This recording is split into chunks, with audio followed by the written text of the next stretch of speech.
Welcome to Jeffco Science Safety training for August of 2025. Here's the agenda for the training. First, we'll go over goals and beliefs, then roles and responsibilities, followed by good practice, classroom safety, materials disposal, chemical management and storage, emergency response, and finally, important contacts and resources. In accordance with the Colorado Academic Standards for Science, the safety guidelines described here are anchored in the following beliefs. 1. Science instruction should engage students in a variety of hands-on, minds-on learning activities which are inquiry-based. 2. Teachers must alert students to general safety precautions that are necessary when working in a lab setting, as well as to precautions that are specific to particular activities. 3. Whenever potentially hazardous equipment, materials, or chemicals are involved, the risks need to be identified and appropriate precautions taken. And 4, an activity that involves some degree of risk should not be banned without considerable thought and discussion. These activities often provide valuable opportunities to instruct students on risk management. Teachers, department managers, facility managers, and school administration all have roles in keeping students safe. Teachers are to instruct students in safety practices and supervise them while they work, collect hazardous waste from experiments for proper disposal by the Environmental Services Department. Teachers need to be aware of restrictions on chemicals, assist with annual safety inspections and inventory, and report safety issues. Department managers conduct annual safety inspections, approve and make purchase orders, manage chemicals and update the inventory. They are also aware of restrictions on chemicals. Department managers review chemical hygiene plans annually and ensure that new teachers are trained. For more information on chemical hygiene plans, check the Jeffco Science Safety Guide. Facility managers assist with chemical disposal, are aware of restrictions on chemicals, help maintain safety and electrical equipment, assist with cleanup of bodily fluid spills, maintain ventilation, eye washes, safety showers, and fire extinguishers. Finally, school administrators allocate time each year for teachers to inventory chemicals and check safety equipment, help problem solve safety deficiencies in classrooms or storerooms and ensure that issues are addressed, and also are aware of restrictions on chemicals. This next section is about good practice in science safety. Don't assume that an activity is safe just because it is printed in a journal or text. Each time you preview or plan a science lesson, ask yourself the 3 questions below. What hazards do I need to consider? How will I minimize risks? And what steps will I take in case of a problem? Hazards might include burns, cuts, toxicity, biohazards, and others. Never try an activity for the first time with students. Even if you thought through a lesson and feel certain it will work well, please try it first. When setting up for a lab activity, label containers with the contents, the concentration, hazard information, and the date of preparation.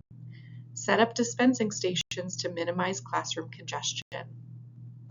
Here are some considerations when using different lab equipment. With thermometers, only use alcohol thermometers, not mercury thermometers. And do not let students insert thermometers into corks or rubber stoppers, as they're more likely to break in those scenarios. Similarly, glass tubing, students should not be allowed to insert into corks or stoppers. Make sure the ends are fire polished, use hand protection, and do not use excessive force. Never push towards your body. Glassware, please do not use chipped, etched, or cracked glassware. When using pipettes, do not pipette with your mouth and clean between uses to avoid contamination. Do not use electrical equipment that is damaged, which would mean the cord is fraying, has bare metal, and when working with electricity, use only one hand because a current between 2 hands crosses the heart, and please do not daisy chain extension cords. When doing an experiment that may create a vacuum, take precautions to minimize the hazard posed by glassware. Do not use cracked glassware, and use a safety shield, safety glasses with side shields, or a face shield. With heat sources, do not heat a closed system. Wear splash goggles, use boiling chips, use Bunsen burners or mini burners instead of alcohol burners if possible. Turn on the room exhaust, and never carry a lit alcohol burner. If alcohol burners are the only option, see page 42 of the Science Safety Guide for more considerations. General good practice. Inform students a day or two before a lab activity so that they can prepare appropriately. No food or drinks, including water bottles, if toxic or hazardous substances are in use, are allowed in the laboratory. This is per Colorado's rules and regulations from 2018 that are updated annually. There are exceptions for students who need snacks for health reasons in their IEP, things like that. Wear the same protective equipment as you would expect your students to wear, especially safety goggles. Order supplies from reputable websites. Do not leave a lab activity for a sub unless the hazards are minimal. And if you aren't sure about something, check the Jeffco Science Safety document or call the Science Department at Curriculum Instruction or the Environmental Services Department. Classroom safety considerations.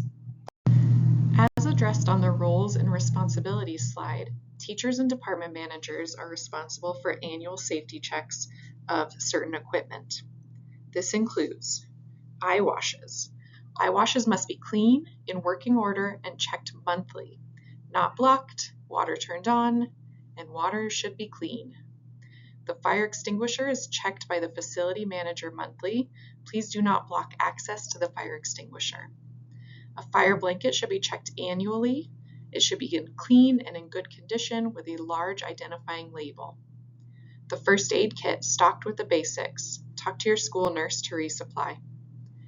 Safety shower must be in working order and checked with some regularity. You can use a trash can to capture water when you test your safety shower. The room exhaust needs to be turned on prior to an experiment being conducted. The room exhaust will be checked annually by your facility manager. Fume hoods need to be empty, which means you should not be using them for storage, and they should be in working condition. Eye protection must be worn when working with chemicals or glassware. It should be cleaned often with sanitizer cabinets or soapy water. Students may have the option of buying their own approved eye protection. Sinks should drain freely with no leaks. Report any problems to your facility manager. If acid neutralization tanks are present, they need to be serviced by the Environmental Services Department with regularity. The acid neutralization tanks can be expensive to clean out if they're contaminated with waste, food, glass, or heavy metals, so please be careful what goes down the sink. Gas valves. The main gas valve should only be on when it's in use. Please make sure to turn off the gas when leaving the room, and the gas valves will be checked annually. Per Colorado regulation, there are a few signs that must be hung in all science classrooms. Signs must mark the location of all safety equipment, including master valves, safety showers, fire blankets, eye wash stations, first aid kits, and fire alarm poles. You must post first aid procedures for accidental poisoning, including the poison control number. And you have to post the following emergency telephone numbers in all your science classrooms. If you check the Jeffco Science Safety documents, there is a template with all of these phone numbers on it, and you'll just need to fill in the ones that are pertinent to your school. Lab safety contracts. Each teacher should review the safety guidelines with their classes every year. You may cross out guidelines that don't apply to your classroom and add any that are specific to your classroom. Have students and their parents or guardians sign the Jeffco Science Safety contract before the first lab of the year. Do not let students do any lab activities until you have the signed contract on file. Store them in a place that is not accessible by students. You may choose to do a digital version of the Jeffco Science Safety contract on Google Forms, but you need to still inform parents that it is being sent out. Materials disposal. The next section is about guidance of how to dispose of common lab materials. Chemicals. Follow the disposal guidelines on the safety data sheets. Neutralize acids and bases, even if you have acid traps under your sinks. and no heavy metals down the drain. Preserved specimens, including dissection specimens. Follow guidelines from the supplier. Usually, that means that preservation liquid can be flushed down the drain with plenty of water, and specimens can go into the dumpster in a sealed bag. Please do not allow students to keep any biological material from dissections. Agar plates. They need to be taped up and thrown away in the dumpster.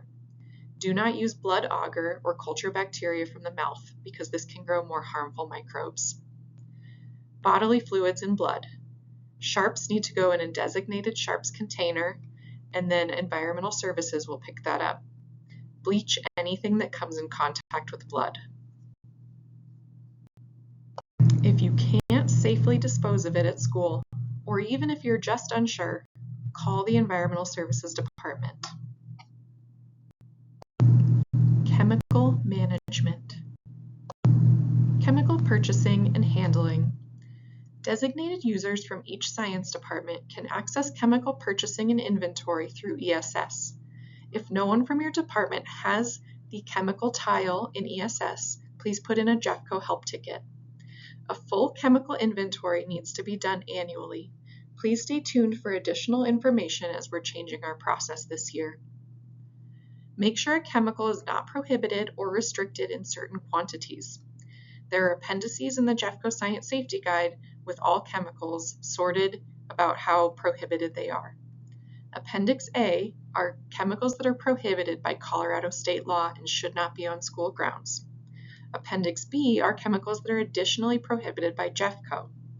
Appendix C1 are chemicals that are demonstration only.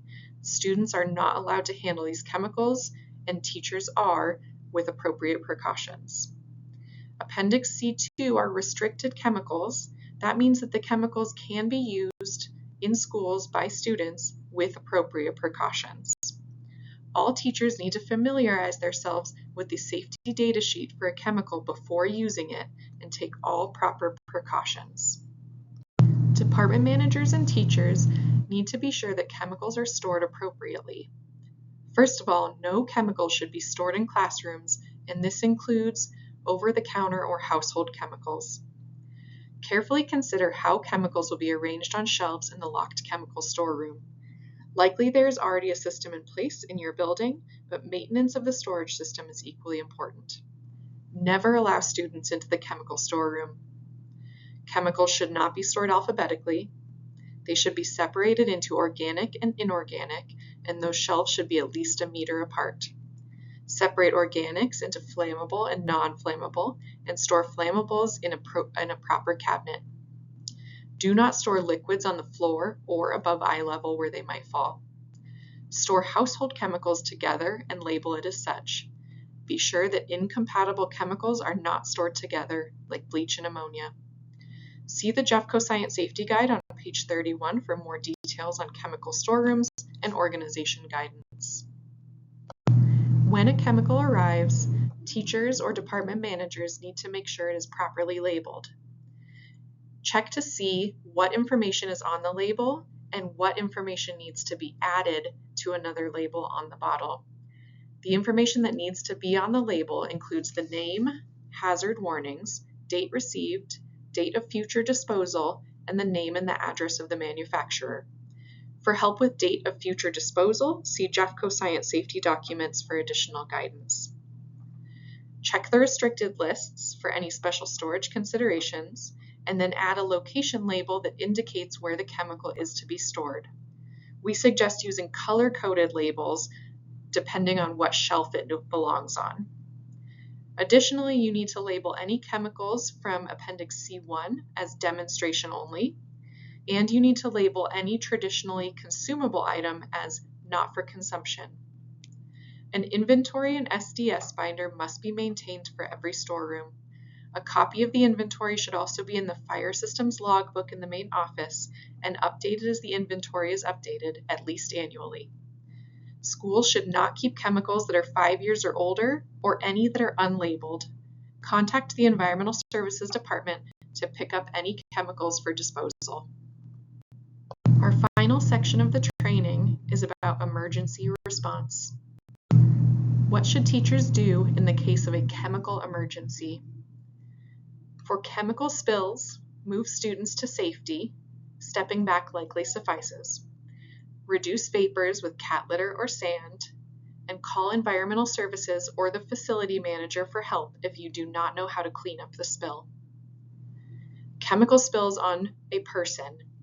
Flush the affected area immediately with copious amounts of water. If the affected area is large or difficult to reach, use a body drench or safety shower. Remove clothing if necessary, but clear the room first. If a chemical gets in someone's eyes, quickly escort the student or yourself to the eye wash. Time is of the essence in these situations. Irrigate continuously for at least 20 minutes. Speak calmly and reassure the student because the water might intensify the pain. Seek medical attention immediately. If the student wears contacts and the lens adheres to the eye, leave it alone. Chemical inhalation hazard. Evacuate the room, turn on the room exhaust if it isn't on already, and call environmental services and/or the fire department to determine when it is safe to return to the room. Fire procedures. If there's a fire in the lab, immediately ascertain the extent and severity of the fire. If there is a risk of bodily injury or you have not received training on fire extinguisher use, pull the fire alarm and evacuate the laboratory. If you are trained in fire extinguisher use and can safely manage the fire, use the fire extinguisher. If it is a type D fire, which involves active metals, smother the fire with sand or dry soda ash instead of using the fire extinguisher. A Class A fire is ordinary combustibles such as paper, wood, plastics, etc. Class B fires involve flammable and combustible liquids such as gasoline, alcohol, or paint. Class C fires involve electricity, and Class D fires involve metals. Common ones that you might see in the classroom are magnesium, sodium, or titanium. If there's clothing on fire, in order of preference, stop, drop, and roll.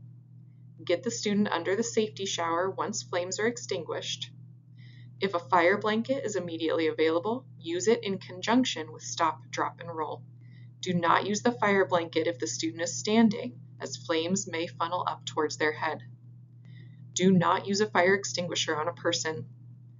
After the fire has been extinguished, cover the student with the fire blanket if the clothing has been destroyed, and seek medical attention immediately. Other emergency procedures. For bodily fluid spills, keep students away from the spill. Contact your facility manager. If they are not immediately available, call environmental services for guidance or consult page 45 of the Jeffco Science Safety Guide. Accidental poisoning. First, consider ingestion hazards before every experiment. But if an accidental poisoning still occurs, call poison control. The number is posted in your classroom. And if the poison was inhaled, get the person to fresh air. If it was on their skin, take off clothing that the poison touched. Rinse skin with water for 15 to 20 minutes. If the poison is in the eyes, follow eye wash procedures. If it was ingested, call poison control and save any vomit if the poison is unknown. For skin lacerations, use gloves and administer first aid. If the wound is large, apply continuous pressure and seek medical attention. For mercury spills, move students out of the classroom and do not walk through the area. Mercury beads go everywhere.